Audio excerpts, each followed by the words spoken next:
صرف مال ہی کا ہو کر کے رہ جانا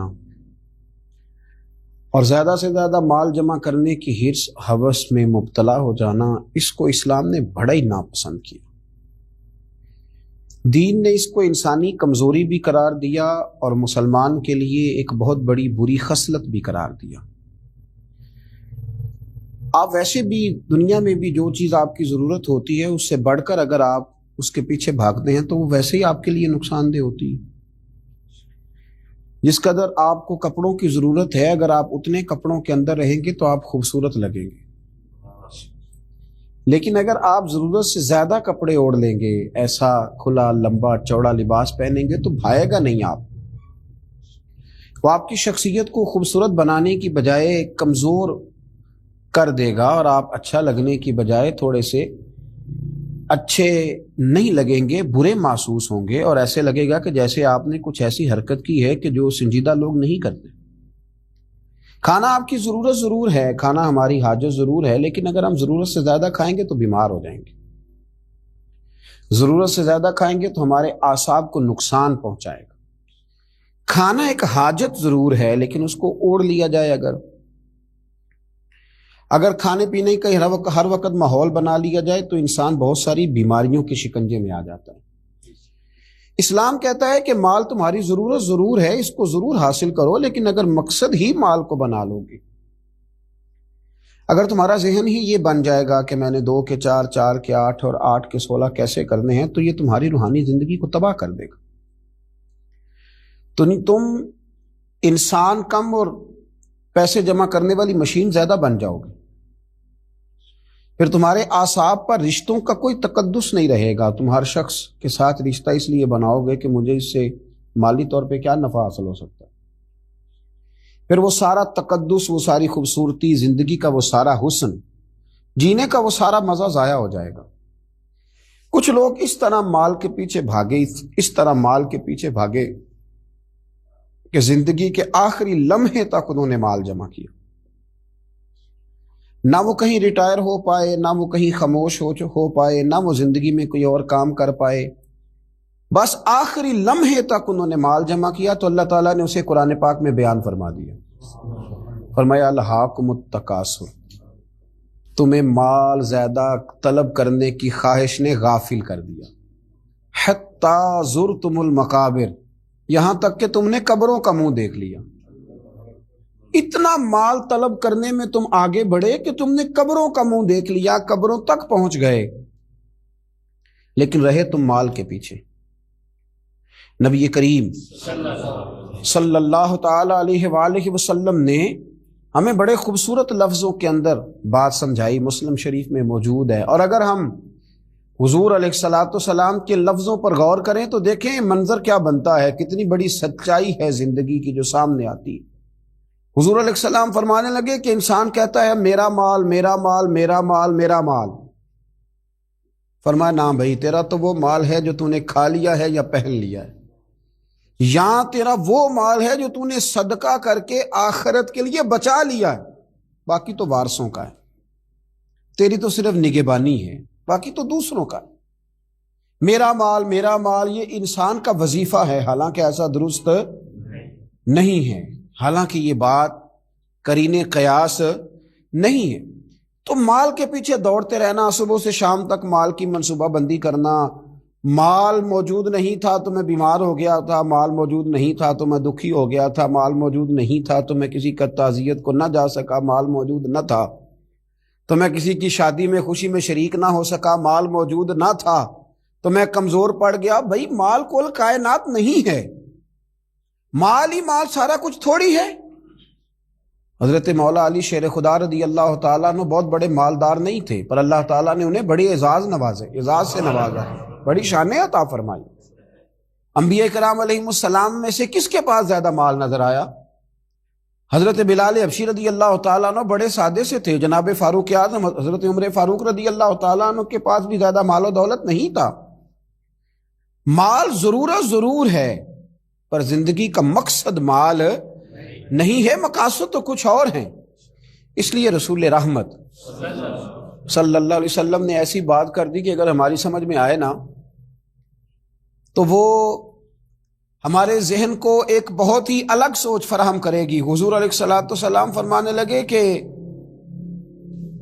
مجھے اپنی امت پر غربت کا ڈر نہیں ہے، غریب ہو جائے گی، فاقوں سے مرے گی۔ فرمایا یہ تو مجھے ڈر ہی نہیں ہے، بلکہ نبی پاک علیہ الصلوۃ والسلام نے فرمایا مجھے تو اس بات کا ڈر ہے کہ تمہارے اوپر دنیا کشادہ کر دی جائے گی، تمہیں زیادہ مال ملے گا۔ ڈر تمہاری غریبی کا نہیں، بلکہ محبوب فرماتے ہیں ڈر تمہاری دولت کا ہے، ڈر تمہارے فاقوں کا نہیں، ڈر تمہارے زیادہ کھانے کا ہے، ڈر تمہارے جھونپڑی میں رہنے کا نہیں، ڈر تو تمہارے بنگلوں کا ہے۔ نبی رحمت علیہ الصلوۃ والسلام نے فرمایا کہ ڈر تو اس بات کا ہے کہ تم پر دنیا کشادہ کر دی جائے گی، دنیا تم پر پھیلا دی جائے گی، وسیع کر دی جائے گی، تم نے اس چیز سے بچنا ہے، تم نے اپنے آپ کو اس چیز سے محفوظ کرنا ہے، دنیا کے پیچھے دوڑنا، دنیا ہی کی بات کرنا۔ اور پھر دیکھیں حضور علیہ الصلوۃ والسلام نے نا روحانی دنیا کے اندر جھانک کر ہمیں نصیحت فرمائی، روح کے اندر اتر کر بات بتائی، دل کی گہرائی تک پہنچ کر حضور نے ہمیں بات سمجھائی، دل کی گہرائی تک۔ نبی کریم علیہ السلام نے کس انداز میں مثال دیکھی، حضور فرمانے لگے دو بھوکے بھیڑیے، ایک ہوتا ہے بھیڑیا اور ایک ہوتا ہے بھیڑیا بھی ہو اور بھوکا بھی ہو۔ فرمایا دو بھوکے بھیڑیے بکریوں کے ریوڑ میں چھوڑ دیے جائیں اتنا نقصان نہیں کرتے جتنا مال کی محبت اور عزت کی محبت، کہ مجھے بڑائی دی جائے، مجھے آگے بٹھایا جائے، مجھے اعزاز دیا جائے۔ فرمایا جتنی مال اور چاہا جانے کی محبت، شہرت کی محبت انسان کے دل میں تباہی کرتی ہے، اتنی تو دو بھوکے بھیڑیے بکریوں کے ریوڑ میں بھی تباہی نہیں کرتے۔ جتنی چاہا جانے کی، شہرت کی، دولت کی محبت، نبی کریم علیہ الصلوۃ والسلام نے ہمیں سمجھایا ہے کہ تم ضرورت کا مال ضرور حاصل کرو، لیکن یارو اس کام کے پیچھے لگ جانا اور دولت ہی دولت کو منشور بنا لینا، رات کو گن کے سونا، صبح اٹھنا تو پھر دوبارہ گننا شروع کر دینا، پھر ان کو گنتے ہی رہنا اور گنتے گنتے ہی زندگی گزار دینا، اور ہمیشہ سامنے والے کی دولت پر پوری توجہ رکھنا کہ وہ کہاں سے کماتا ہے، کہاں سے لاتا ہے۔ آج تو یہ دور آ گیا کہ لوگ اپنے پیسے بھی گنتے ہیں، اور جن جن سے تعلق ہوتا ہے ان سب کے بھی پیسے گنتے ہیں، ان کے بھی شمار کرتے ہیں، ان کا بھی حساب کرتے ہیں، اور سامنے والے کے اخراجات بھی دیکھتے ہیں اور کہاں سے اسے دیا جا رہا ہے اس پر بھی وہ توجہ۔ اعلیٰ حضرت فاضل بریلوی رحمۃ اللہ علیہ فرمایا کرتے تھے کہ جو لوگ کسی سے حسد کرتے ہیں نا کہ وہ آگے کیسے نکل گیا، دولت کیسے آ گئی، شہرت کیسے ہو گئی، جو دوسروں کے مال پہ توجہ کرتے ہیں، فرماتے ہیں یہ بنیادی طور پر اللہ کی تقسیم پر اعتراض کرتے ہیں۔ فرماتے ہیں چونکہ ان کا اعتراض اللہ کی تقسیم پر ہوتا ہے، لہذا پھر سامنے والے کو تو ملتا رہتا ہے، اور ان کا چونکہ اعتراض ہوتا ہے تو لہذا یہ بیچارے ہمیشہ پیچھے کی طرف آتے ہیں۔ لیکن اگر یہ سامنے والے کو دیکھنے کی بجائے رب کی رحمت کو دیکھیں نا، اور یہ اللہ کے کرم کو دیکھیں تو وَيَرْزُقْهُ مِنْ حَيْثُ لَا يَحْتَسِبُ، پھر اللہ وہاں سے عطا کرتا ہے کہ انسان کا کبھی گمان بھی نہیں گیا ہوتا۔ لیکن شرط یہ ہے کہ اللہ کی بارگاہ کی طرف انسان اپنی توجہ کو مبذول کرے۔ نبی کریم علیہ وآلہ وسلم نے ارشاد فرمایا، حضور علیہ السلام نے فرمایا ہر امت کا کوئی نہ کوئی فتنہ ہوتا ہے، کوئی نہ کوئی آزمائش ہر امت میں آئی جس سے لوگ راہ حق سے بھٹک گئے، ان پر آزمائش آئی۔ ہر امت کا کوئی نہ کوئی فتنہ، ہر امت پر کوئی نہ کوئی آزمائش۔ تو محبوب کریم علیہ السلام فرمانے لگے میری امت کا فتنہ مال ہے، میری امت کی آزمائش مال ہے۔ ان کے اندر مال آیا ہے، فتنہ آیا۔ حضرت عمر فاروق رضی اللہ تعالیٰ عنہ کا زمانہ مبارکہ تھا تو مال بہت زیادہ آیا تھا۔ حضرت عمر کے زمانے میں اللہ نے دولت بہت زیادہ عطا کی، چونکہ بہت سارے علاقے فتح ہونے لگے تو مال غنیمت ڈھیروں آنے لگا۔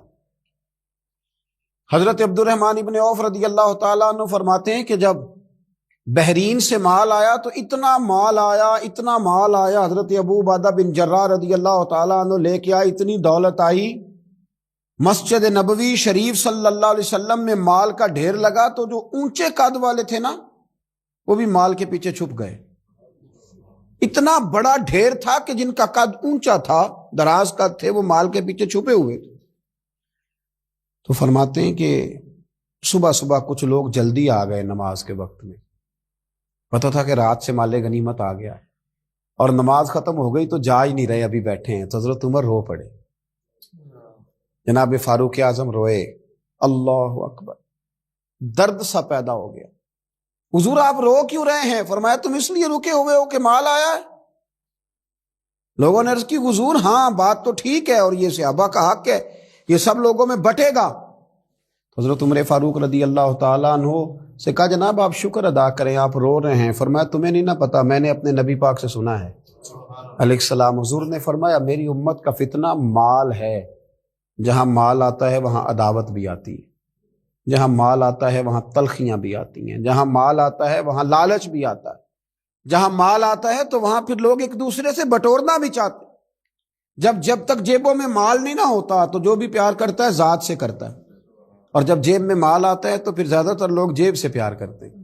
یہ امیروں کا کہنا تو ہوتا ہے کہ لوگ بڑا چاہتے ہیں جی بڑی اللہ کی عزت ہے، تو میں کہا کرتا ہوں ذرا دولت الگ کرنا، پھر اپنی حیثیت کا تعین کر کے تیری کتنی عزت ہے۔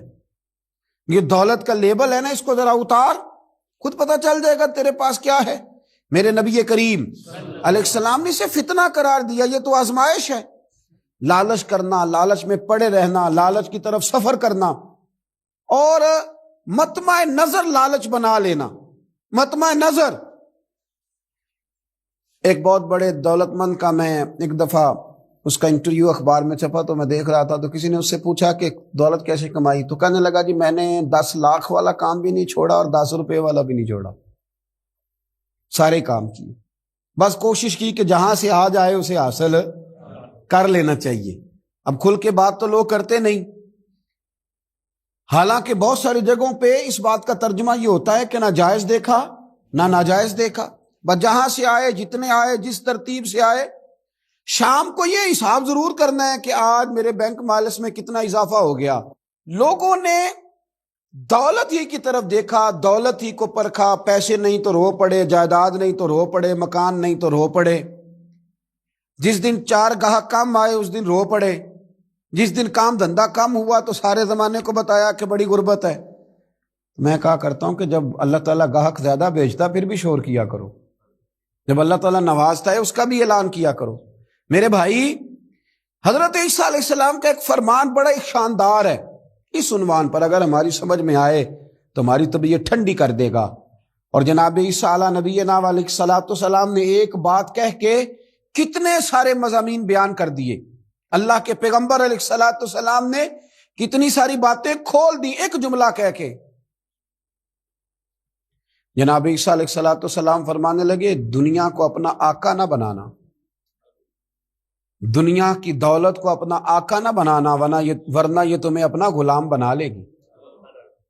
اسے اپنا آقا نہ بنانا ورنہ یہ تمہیں اپنا غلام، جنہوں نے دولت کو آقا بنایا اس نے پھر ان کو اپنا غلام بنا لیا، پھر بیچارے کروڑوں پتی ہیں پر سو نہیں پاتے ساری رات، اربوں روپیہ پاس ہے پر نیند سکون کی میسر نہیں آتی، چونکہ دولت آقا ہے نا، تو یہ وہ آقا ہے جو قابو آتا نہیں، یہ وہ آقا ہے جس سے دل بھرتا نہیں، یہ وہ والا آقا ہے جس سے لوگوں کی طبیعت سیر ہوتی نہیں، 1 کے بعد 2، 2 کے بعد 3، 3 کے بعد 4، 4 کے بعد 5، یہ وہ والا پیالہ ہے جو کبھی پر ہو سکتا نہیں۔ محمود غزنوی رحمت اللہ تعالی علیہ نا خیرات بانٹا کرتے تھے، آپ کو پتہ ہے بادشاہ لوگ ہوتے تھے، دولت تقسیم کرتے تھے، تو محمود ایک دن باہر نکلے، سیر کے لیے جا رہے تھے، بادشاہ سلامت، تو باہر نکلے تو کہا جتنے فقیر ہیں نا سب کو بلا لو، آج میرا دل ہے میں نکلتا جاؤں اور خیرات بانٹتا جاؤں،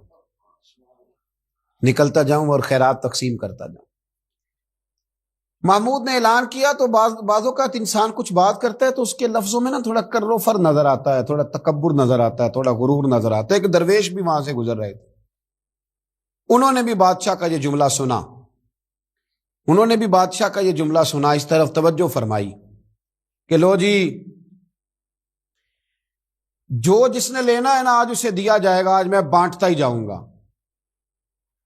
وہ بزرگ بھی آ گئے، کاسا لکڑی کا پیالہ ہاتھ میں پکڑا ہے، وہ بھی تشریف لائے، اور محمود غزنوی جب بانٹ رہے تھے تو انہوں نے بھی اپنا پیالہ آگے کر دیا۔ انہوں نے بھی کچھ لینے کے لیے پیالہ آگے بڑھایا تو محمود غزنوی نے اپنی جیب سے چند سکے نکالے، چند اشرفیاں نکالیں، اور جب بابا جی کے پیالے میں ڈالیں تو آواز تو آئی کھٹکنے کی۔ لکڑی کے پیالے سے جب چاندی کے سکے ٹکرائے تو آواز تو پیدا ہوئی، لیکن بزرگوں نے پیالہ پھر آگے کیا، کہنے لگے اس میں تو کچھ بھی نہیں، تھوڑا اور ڈال دو۔ تو محمود کہتا ہے میں نظر ڈال کے دیکھا تو پیالہ تو واقعی خالی تھا۔ بادشاہ تھا، کہہ چکا تھا کہ آج بانٹنا ہے، جو کوئی مانگے گا اسے دینا، پھر جیب میں ہاتھ ڈالا۔ یہ انا کا بت بھی بڑی مشکل سے ٹوٹتا ہے نا، یہ بڑا پکا ہوتا ہے، یہ نہیں ٹوٹتا۔ دوبارہ پیالہ ڈالا تو پھر چیزیں کھٹکنے کی، بجنے کی آواز تو آئی، لیکن بزرگ کہنے لگے کہ تو نے تو کچھ بھی نہیں دیا۔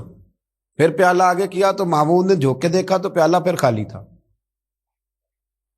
اس نے پھر کچھ ڈالا، پھر دیکھا تو خالی، پھر ڈالا، بجنے کی آواز آئی، پھر خالی۔ اب بادشاہ تھا، ہارنے کا نام ہی نہیں لے رہا، یہ شکست کھانا ہی نہیں چاہتا۔ اس نے تھیلے منگا لیے، بوریاں منگا لی پیسوں کی بھری ہوئی، ڈالتا جا رہا ہے، بجنے کی آواز آتی ہے۔ محمود تھک گیا، کہنے لگا بابا اس کے نیچے کون سا سوراخ بنایا ہوا ہے، کیا ہے اس کے نیچے، جو سمجھ میں نہیں آ رہا کیا ہے۔ تو ان بزرگوں نے بڑی شاندار بات کی، کہنے لگے محمود یہ انسانی خواہشات کا پیالہ ہے، اور یہ خواہشات کبھی پور نہیں ہو سکتی، ایک پوری کرتے ہیں تو دوسری بن جاتی ہے، ایک پوری کرتے ہیں تو دوسری۔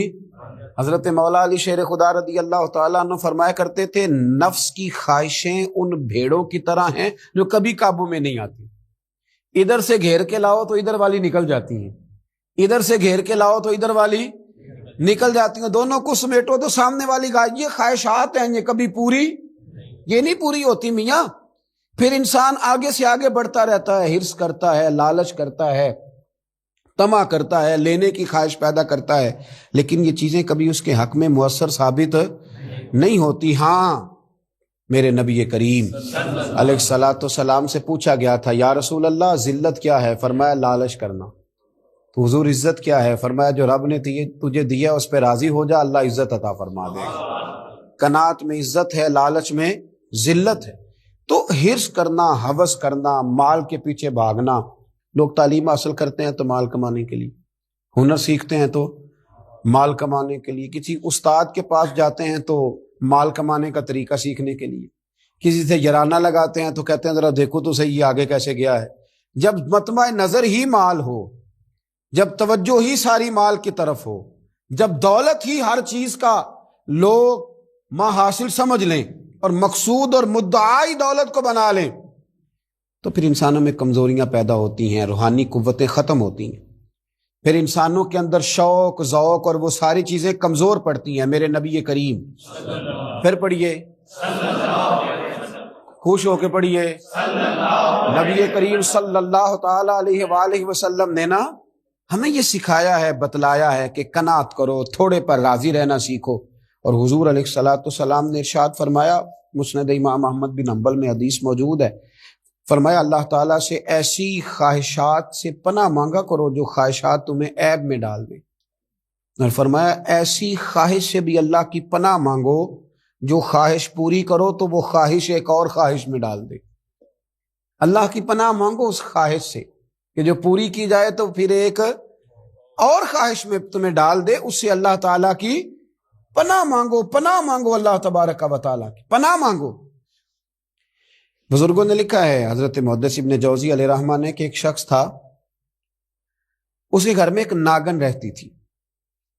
ناگن، وہ ناگن سونے کا انڈا دیتی تھی۔ بزرگ جب حکایات بیان کرتے تو سمجھانے کے لیے بیان کرتے، سونے کا انڈا دیتی تھی۔ اس ناگن نے اس طرح کیا کہ ایک دن اس کے گھوڑے کو ڈس لیا، گھوڑا مر گیا۔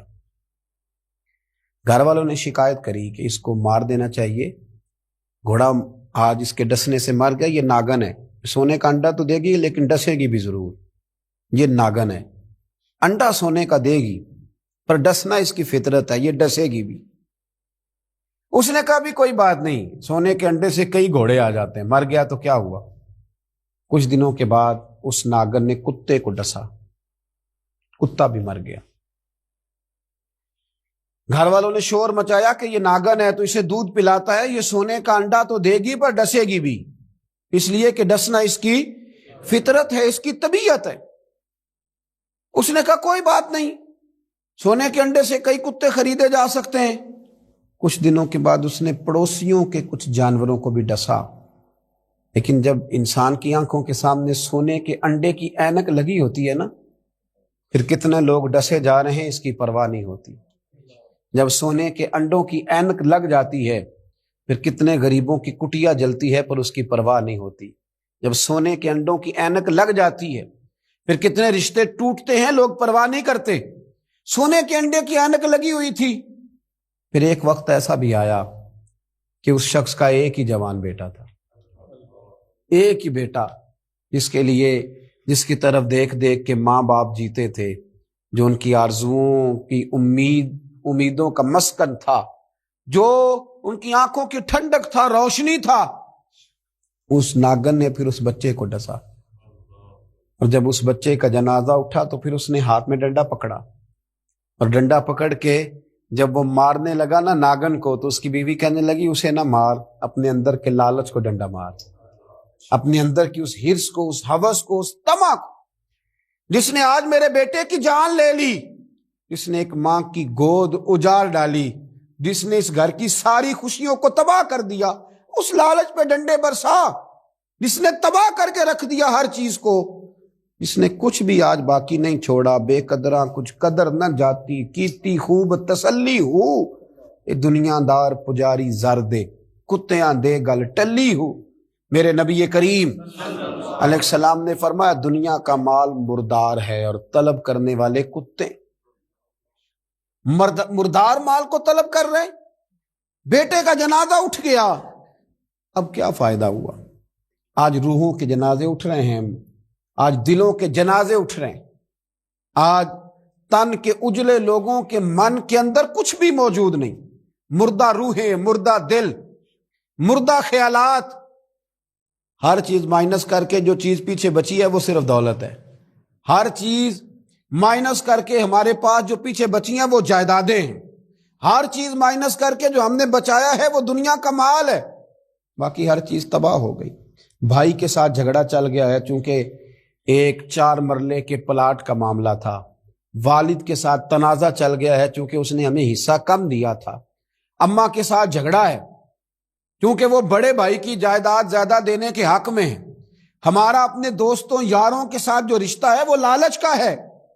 ہم نے ہر جگہ ہرس کا بازار گرم کیا ہے، طمع، لالچ، یہ ساری چیزیں اس تیزی کے ساتھ لوگوں نے اوڑھی ہیں کہ ہر طرف دولت کا بازار گرم ہے۔ یہ جو سڑک پہ جا رہے ہیں کچھ پیسے لینے جا رہے ہیں، کچھ لے کر کے واپس آ رہے ہیں، کچھ مزدوری کرنے جا رہے ہیں، کچھ مزدوری ڈھونڈنے جا رہے ہیں، دولت ہی دولت کا ہر طرف انبار لگ گیا ہے۔ یوں محسوس ہوتا ہے کہ جیسے اب جو کسی سے سلام لیتا ہے تو وہ بھی پہلے سوچتا ہے کہ مجھے میسر کیا آئے گا۔ حضرت موسیٰ کلیم اللہ علی نبینا علیہ الصلاۃ والسلام، حضرت موسیٰ کلیم اللہ علیہ الصلاۃ والسلام کے زمانے میں ایک شخص تھا جو مستجاب الدعوات تھا، قوم جبارین کے پاس رہنے والا وہ شخص بلعم بن باورا اس کا نام تھا، مستجاب الدعوات تھا، اللہ نے اسے یہ درجہ عطا کیا تھا کہ جو دعا کرتا تھا رب اس کی قبول فرما لیتا تھا، اس کی دعائیں مقبول ہوتی تھی، اتنا اللہ کریم نے اسے نوازا تھا۔ جب حضرت موسیٰ علیہ السلام بنی اسرائیل کو لے کر اس قوم کی طرف گئے نا جہاد کرنے کے لیے، تو بلعم بن باورا پہاڑ پر عبادت کرتا تھا، بہت سارے لوگ اس کی عقیدت مند تھے، بہت سارے لوگ اس سے محبت کرتے تھے، بہت ساری جگہوں پہ وہ چاہا جاتا تھا۔ جب اس کی طرف حضرت موسیٰ اس قوم کی طرف حملہ کرنے کے لیے جا رہے تھے تو لوگوں نے اس سے کہا کہ تو اس طرح کر کے دعا کر کہ حضرت موسیٰ کی قوم رستے میں ہی تباہ ہو جائے معاذ اللہ، کیونکہ تیری دعائیں قبول ہوتی ہیں، تو یہ دعا کر کہ رستے میں ہی وہ سب لوگ ختم ہو جائیں۔ اس نے کہا کیا بیوقوفی کرتے ہو، اللہ کے نبی کے بارے میں دعا کر دوں، پیغمبر خدا کے بارے میں، حضرت موسیٰ کلیم کے بارے میں کیا بیوقوفی کرتے ہو؟ لوگوں نے مجبور کیا، اسے مجبور کیا، لیکن اس نے کہا نہیں میں نہیں یہ کام کرتا۔ لوگوں نے دلائل دیے، بالآخر کچھ لوگوں نے کہا کہ آپ استخارہ کر لیں، اگر تو آپ کی سمجھ میں یہ بات آئی تو آپ آگے لے جائیے گا، نہ آئی تو نہ لے جائیے گا۔ بلعم بن باورا نے استخارہ بھی کیا، استخارے میں بھی اسے حکم ہوا کہ تم نے بد دعا نہیں کرنی، تم نے حضرت موسیٰ کی قوم کے بارے میں دعائے ضرر نہیں کرنی۔ اب جب اس نے صاف ستھرا انکار کیا نا کہ بھئی میں دعا نہیں کروں گا اللہ کے پیغمبر کے بارے میں، نہ ان کی قوم کے بارے میں، تو لوگوں نے وہی حربہ استعمال کیا جو لوگ استعمال کرتے ہیں، ڈھیروں تحفے لے کے آ گئے، دولت لے کے آ گئے۔ اللہ تبارک و تعالیٰ جب دین کے نام پہ لوگوں کو عزت دیتا ہے تو پھر لوگ اس کو استعمال کر کے دنیا اکٹھی کرنی شروع کر دیتے، پھر لوگ اپنا بڑا نقصان کرتے ہیں، پھر اپنی روحانیت کا، اپنی تاثیر کا لوگ بڑا نقصان کرتے ہیں، پھر لفظوں کے ہیر پھیر سے دولت کمانا چاہتے ہیں۔ لیکن یاد رکھیں، لفظ تاثیر سے بنتے ہیں، تلفظ سے نہیں۔ لفظ تاثیر سے بنتے ہیں، تلفظ سے نہیں۔ اہل دل آج بھی ہیں اہل زبان سے آگے، اہل دل آج بھی ہیں اہل زبان سے آگے۔ پھر لوگ سودے کرنے لگتے ہیں اپنے الفاظ کے، حروف کے۔ بہت سارے جب تحائف ملے، قائل کیے تو آمادہ ہو گیا، دولت جو سامنے آئی لالچ کر گیا۔ اس کو قرآن حکیم نے بیان کیا ہے، اس واقعے کی طرف قرآن پاک نے اشارہ فرمایا۔ بلم بن باورا نے ہاتھ اٹھائے اور دعا کے لیے جب نکلا تو جس گھوڑے پہ سوار تھا، جس گدھے پہ سوار تھا، جب یہ جا رہا تھا نا پہاڑ پہ چڑھ کے میں بد دعا کروں گا حضرت موسیٰ کی قوم کے لیے، جب جا رہا تھا تو گھوڑا واپس بار بار منہ پھیرتا تھا، واپس اس کو کہتا تھا نہ جا، واپس آ جا۔ یہ اس کو مارتا تھا، پہاڑ کی جانب لے جاتا تھا۔ اللہ اکبر۔ یہ بار بار مارنے لگا تو گھوڑے نے، اس کی سواری کے جانور نے دعا شروع کر دی۔ گھوڑا تھا یا گدھا تھا، اس نے دعا کی، یا اللہ مجھے زبان دے، میں اس لالچی کو کچھ سمجھا دوں، مجھے زبان عطا کر، میں ہی اسے کچھ سمجھا دوں۔ اللہ نے زبان دی تو گدھا کہنے لگا آگے نہ جا، تو مجھے آگے بھیجتا اور اللہ کے فرشتے مجھے واپس بھیجتے ہیں۔ لیکن لالچ تھا نا طائف کا، دولت کا، جب چڑھا پہاڑ پہ اور حضرت موسیٰ کے لیے ہاتھ اٹھا کے قوم کے لیے بد دعا کرنے لگا تو لفظ حضرت موسیٰ کی قوم کے لیے ادا کرتا تھا، نکلتے اپنے لیے تھے اور ان لوگوں کے لیے تھے جنہوں نے دعا کے لیے کہا تھا۔ وہ لفظ پلٹ کے اسی پر آئے، اتنا اس کا برا حال ہوا کہ زبان لٹک گئی اور پھر اللہ کے شدید عذاب میں مبتلا ہوا۔ یہ لالچ عذاب کو آواز دیتا ہے، عذاب کو آواز دیتا ہے، اور انسان کی قناعت انسان کو عزت والا کر دیتی ہے۔ فرمایا محبوب اللہ کی خاص رحمت ہوئی کہ آپ اپنے غلاموں کے لیے نرم دل ہو گئے۔ وَلَوْ كُنْتَ فَظًّا غَلِيظَ الْقَلْبِ لَانفَضُّوا مِنْ حَوْلِكَ، اگر آپ سخت دل ہوتے تو یہ بیچارے آپ کے پاس سے بکھر جاتے۔ خاص رحمت ہوئی کہ آپ نرم دل ہو گئے۔ نبی پاک صلی اللہ تعالی علیہ وسلم کے قلب اطہر کو اللہ نے خاص نرمی امت کے حق میں عطا فرمائی۔ 20 درجنوں احادیث آپ کو اس عنوان کی ملیں گی کہ سرکار صلی اللہ علیہ وسلم نے فرمایا کہ میرا دل چاہتا تھا میرا کہ میں تم پر تہجد کی نماز ضروری قرار دے دوں، لیکن تمہیں تکلیف ہوگی، تو میں نے اپنی چاہت نہیں دیکھی، تمہاری نیند دیکھی۔ فرمایا جی چاہتا ہے میرا لمبی نماز پڑھاؤں، لمبی نماز، لیکن جب امامت کر رہا ہوتا ہوں تو پیچھے کسی بچے کے رونے کی آواز آتی ہے، تو حضور فرماتے ہیں میں پھر اللہ کی نماز کو مختصر کر دیتا ہوں۔ خاص نرمی سرکار کے قلب اطہر میں، خاص نرمی امت کے لیے، خاص قسم کا درد، غریب کا بھی، مجبور کا بھی، تنگ دست کا بھی، ان پڑھ کا بھی، گناہگار کا بھی۔ ہمارے ہاں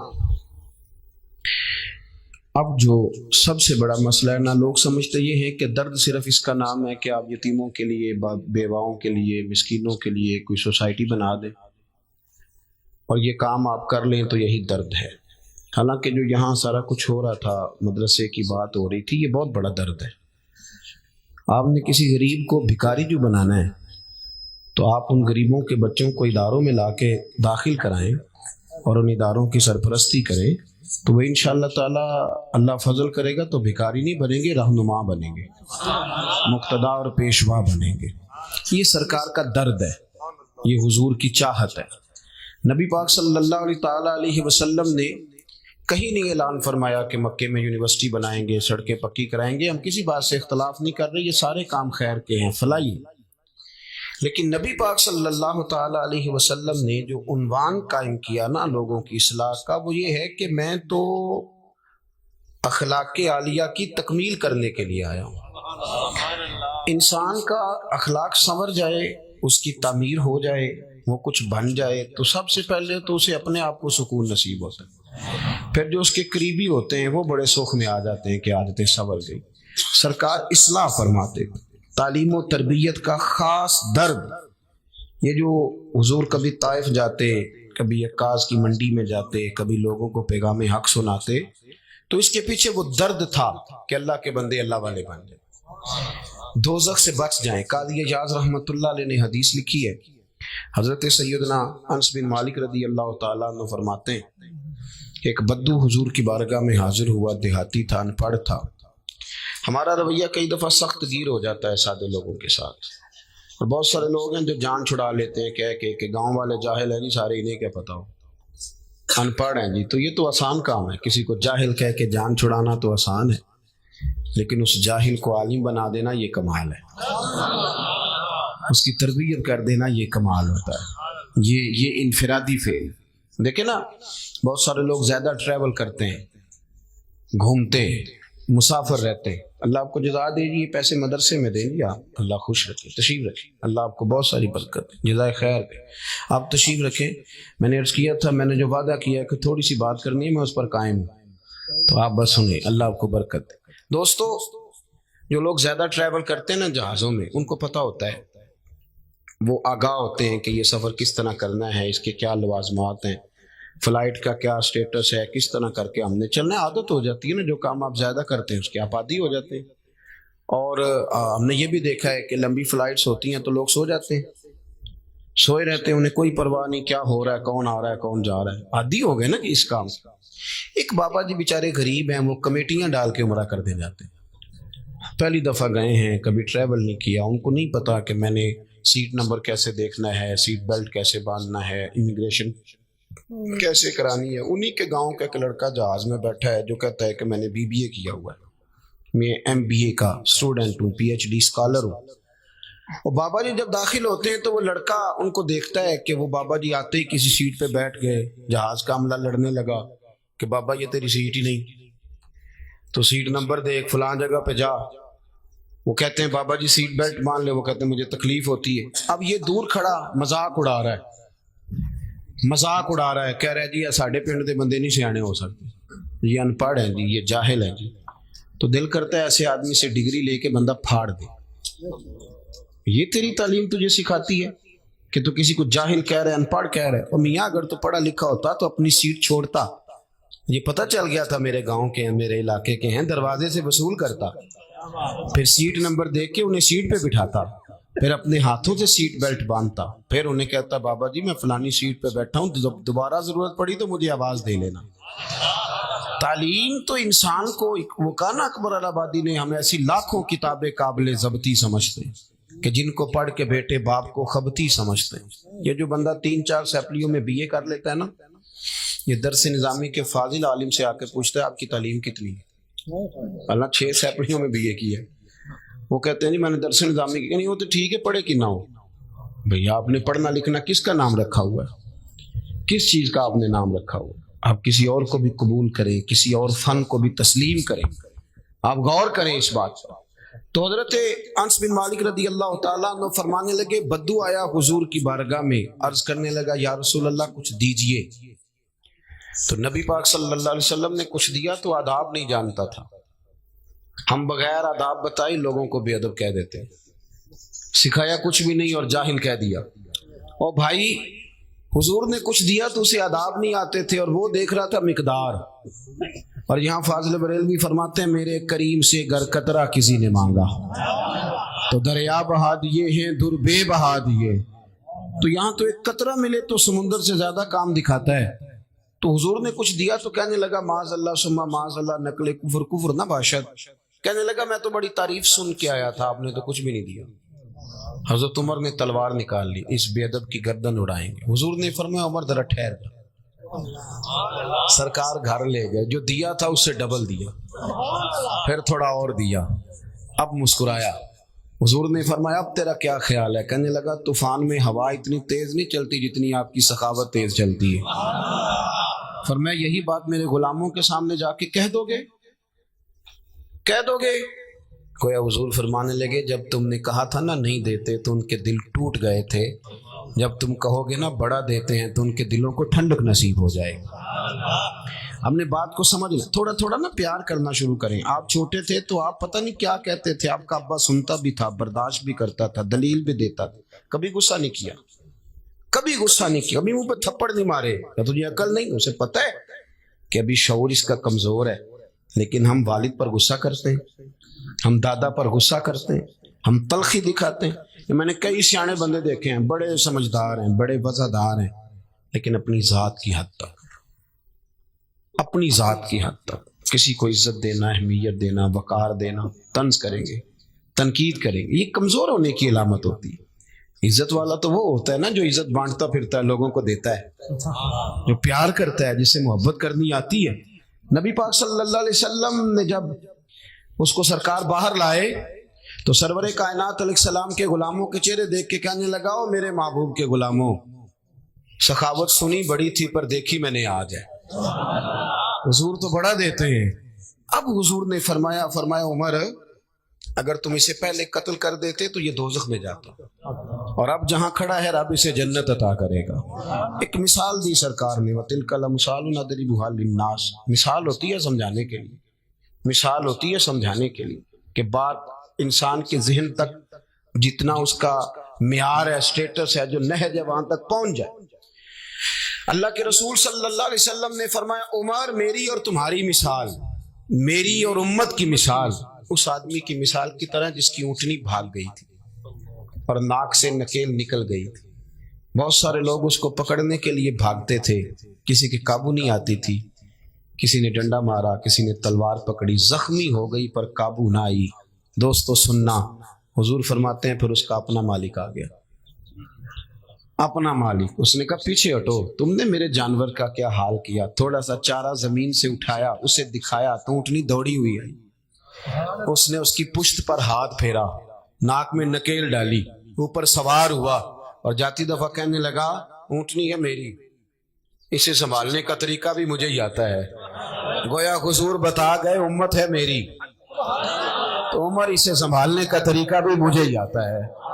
مجھے پتہ ہے کیسے کر کے ان کے دلوں میں بات اتارنی ہے, کس جگہ پہ جا کے ان کو سنبھالنا ہے, کس طرح کر کے. اعلیٰ حضرت نے کہا نا, چور حاکم سے چھپا کرتے یا اس کے سوا, تیرے دامن میں چھپے چور انوکھا تیرا, تیرے ہی دامن میں چھپے چور انوکھا. بڑی حکمت سے بڑی. ہمیں ویسے سارا طریقہ آتا ہے. ہمارے استاد فرمایا کرتے تھے کہ لوگوں کو کہے نا کہ کسی کو نماز کے لیے لایا کر, تو وہ اس کو نماز پڑھنے کی بجائے اس کو کہتے ہیں نہ آنا مسجد کبھی بھی. دور کھڑا ہو بندہ تو اس کو کہتے ہیں پڑھ لے کر, کبھی نماز کتنے کھڑ دینی پیسے. تو وہ بھی کہتا ہے کہ تو نے اپنی قبر میں جانا اور میں نے. لیکن وہی شخص جو دین کے لیے اس انداز میں قائل کر رہا ہے, ہوتا ہے نا آج لوگ طنز کرتے ہیں. اور وہ حضرت عمر فاروق کے پاس آ کے ایک شخص نے کہا تھا کہ میں بیان کرنا چاہتا ہوں, تو فرمایا نہ کرنا, تو تقریر کرے گا تو سامنے والوں کو گناہگار سمجھے گا.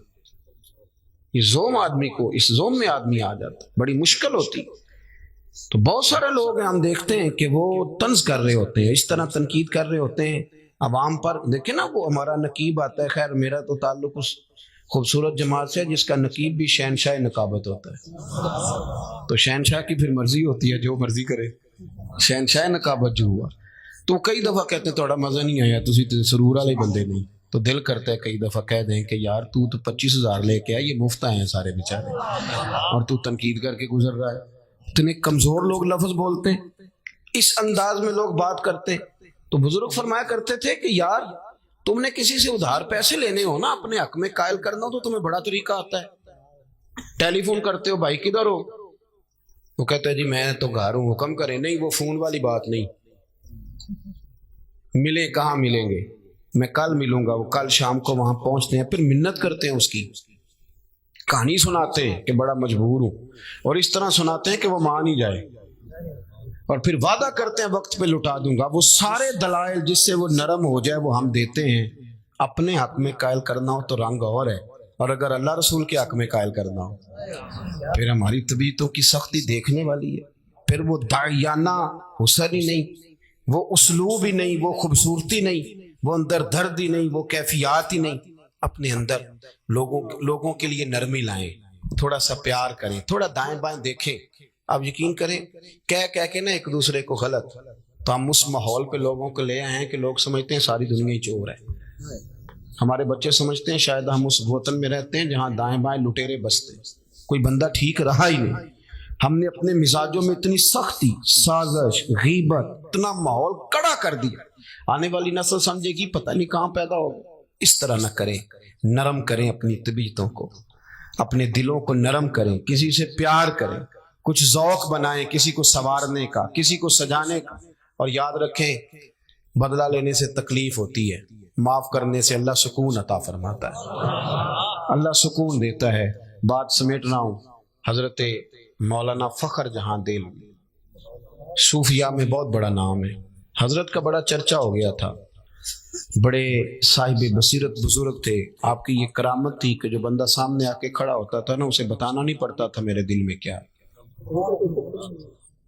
اس کو دیکھتے تھے تو کہتے تھے یا اللہ بے اولاد ہے بیچارہ، دعا کرانے آیا ہے، اس کی مدد فرما۔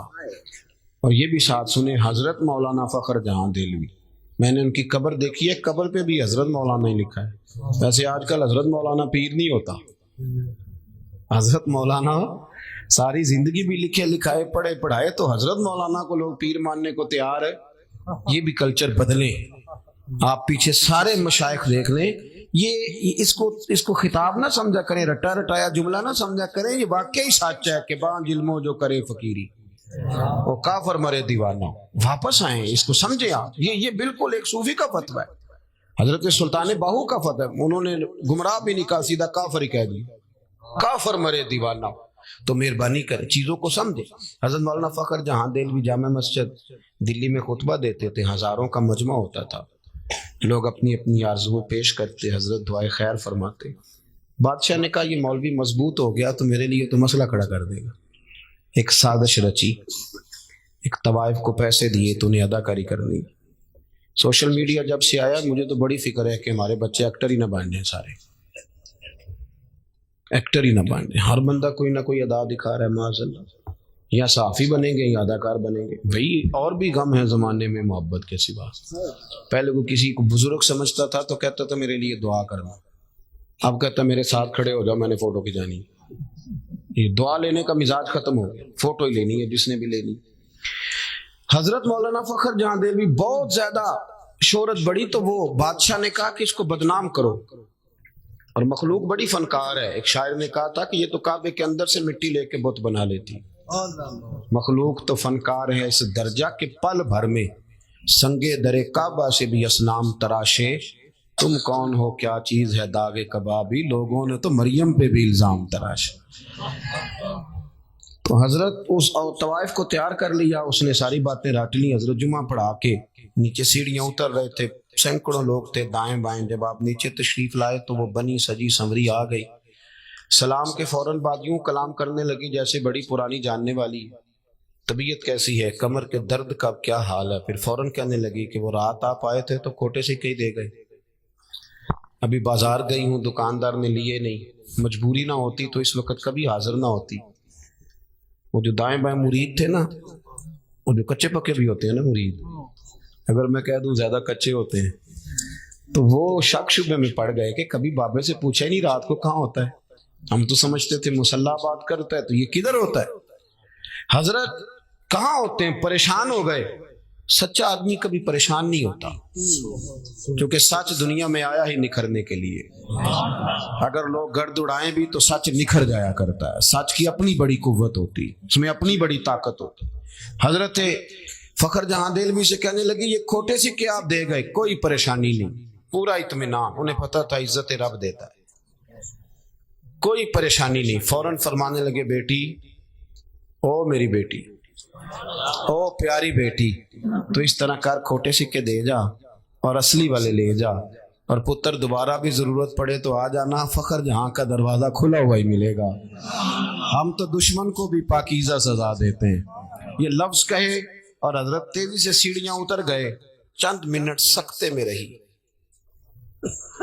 پھر دوڑ کے حضرت کے قدموں میں بیٹھی اور چیخ مار کے روئی، کہنے لگی وہ دلی کے درویش، تو کس کستوری اور سندل کا بنا ہوا ہے، میں تجھے بدنام کرنے آئی، اور میں وہ بی بی جسے کبھی کسی نے بیٹی بہن کے روپ میں پکارا ہی نہیں، دیکھا ہی نہیں، جس نے دیکھا میلی نظروں سے دیکھا، میں تجھے بدنام کرنے آئی تھی اور تو نے مجھے ہی بیٹی بنا لیا، میں نے تو سازش کا حصہ بن کے پیسے وصول کی اور مجھے بیٹی بنا لیا۔ یہ لفظ کہے اور پلو اٹھا کے چہرے پہ رکھا، کہنے لگی دلی والوں اب میں تمہیں بتاؤں گی فخر جہاں کی بیٹی کیسی ہوتی ہے، آج کے بعد میرے کوٹھے کو کسی طوائف کا گھر سمجھ کے نہ آنا، میں اسے مسجد بنانے کا اعلان کرتی ہوں، قیامت تک میرے مدینے والے محبوب کے نام کی اذانیں پڑھی جائیں گی۔ اگر آپ کے لہجے میں تھوڑا سا ٹھہراؤ آئے، تھوڑا سا اگر کوئی شعیب آئے میسر، تھوڑا سا ٹھہراؤ آئے، تھوڑا نہ نرم، آپ یقین کریں ہم تسلیم کرنے کو تیار ہی نہیں۔ میں اکثر گزارش کرتا ہوں دوستوں سے، میں کہتا ہوں جہالت اس لیے پھیلی کہ ہم نے علماء کے خلاف باقاعدہ پراپوگنڈا کیا، پورا زور لگایا، مذاق اڑایا۔ میں ان سیاستدانوں کو جانتا ہوں جو مذاق اڑاتے ہیں اپنی نجی محفل میں، علماء کا مذاق اڑایا، ہم نے خوفناک لوگ سمجھ کے ان لوگوں کو پیش کیا، ہم نے رویہ اتنا سخت رکھا، وہ ختم پہ بلا لیا بچوں کو اور ان سے کہا 2 پارے اور پڑھو، دیگ ابھی لیٹ ہے۔ یہ کبھی آپ نے کسی اور مہمان سے بھی کہا کہ 2 گھنٹے اور بیٹھو، دیگ لیٹ ہے؟ یا آپ کیا کر رہے ہیں؟ ہم لوگوں نے ایک پورا مزاج بنایا تو اس کا نقصان کس کو ہوا؟ اس کا نقصان ملی ہوا، قومی ہوا۔ تیزی سے جہالت پھیلی، سینکڑوں کی تعداد میں طلاقیں ہوتی ہیں، سینکڑوں کی، اور وہ بچہ جو ایم فل کا اسٹوڈنٹ ہے اس کو بھی یہ نہیں پتا کہ 3 طلاقیں میں نے دینی نہیں، میں نے 1 دینی ہے اگر غصہ آ بھی گیا، کیونکہ ہم نے دور کر دیا علماء سے، گیپ ڈال دیا۔ لوگ اس طبقے کو دیکھیں نا، روز بحث ہوتی ہے اسمبلی میں کہ مولوی پروفیسر نہیں بنتے، انجینئر نہیں بنتے، مدرسوں والے ڈاکٹر نہیں بناتے، تو میرا یہ سوال ہے کہ آپ کالجوں میں مولوی کیوں نہیں بناتے؟ یونیورسٹی کے اندر مولوی کیوں نہیں بنتا؟ میری بات کی سمجھ آ رہی ہے؟ یہ باقاعدہ ایک اسپیشلائزیشن ہے، یہ ادارے کے اندر مفتی بننا، تخصص کرنا، حدیث پڑھنا، یہ باقاعدہ ایک اسپیشلائزیشن ہے۔ آپ نے کبھی یہ کہا ہے کہ میڈیکل کا اسٹوڈنٹ انجینئر بھی بنے؟ وہ ڈاکٹر بن رہے، ایک الگ شعبہ ہے، ہم اس شعبے کو تسلیم کرتے ہیں۔ علماء جاتے نہیں دوائی لینے ڈاکٹروں کے پاس، ہم اس شعبے کو تسلیم کرتے ہیں، اس سے ٹائم لیتے ہیں، جا کے چیک اپ کراتے ہیں۔ تو اس ڈاکٹر کو بھی چاہیے نا کہ جب الجھ جائے تو کسی مفتی کے پاس آئے، آگے کا حضرت دین اس بارے میں کیا رہنمائی کرتا ہے۔ لیکن ہم لوگوں نے گیپ ڈال دیا، اپنے دل کو نرم کرے اور دوسرے کو تسلیم کرنا سیکھیں اور دین کے لیے اپنی خدمات کو پیش کریں اور آگے بڑھیں اور دیکھیں کہ ہم کس طرح کسی بے نمازی کو نماز کی طرف مائل کر سکتے ہیں، کس طرح ہم لوگوں میں یہ شعور پیدا کر سکتے ہیں کہ دین ہماری اصل ہے، دین ہماری بنیاد ہے۔ دعا کرتا ہوں جو میں کہہ سکا اللہ قبول فرما لے۔ اللہم صلی علی سیدنا مولانا محمد معدن الجود والکرم وآلہ وبارک وسلم۔ اللہ ہماری حاضری قبول فرما، ہمارے گناہ معاف فرما، ہماری غلطیوں سے درگزر فرما، امت کے حق میں رحمت والے فیصلے فرما۔ جن دوستوں نے یہ بزم نور سجائی انہیں بہترین صلہ عطا فرما، جو تشریف لائے انہیں قدم قدم پہ راحتیں عطا فرما۔ مالک کریم، ہم جو کہتے ہیں، جو جانتے ہیں، جو سمجھتے ہیں، اس پر عمل کرنے کی بھی توفیق عطا فرما، ہمارے لیے عمل کا رستہ آسان بنا دے۔ مالک کریم، برما کے مجبوروں، کشمیر اور فلسطین کے مظلوموں کی مدد فرما، اس ادارے کو ترقیاں عطا فرما۔ اللہ ہم سب کا خاتمہ بالخیر بالایمان فرما۔ رب اغفر وارحم وانت خیر الراحمین، وصلی اللہ تعالی علی حبیبہ سیدنا و مولانا۔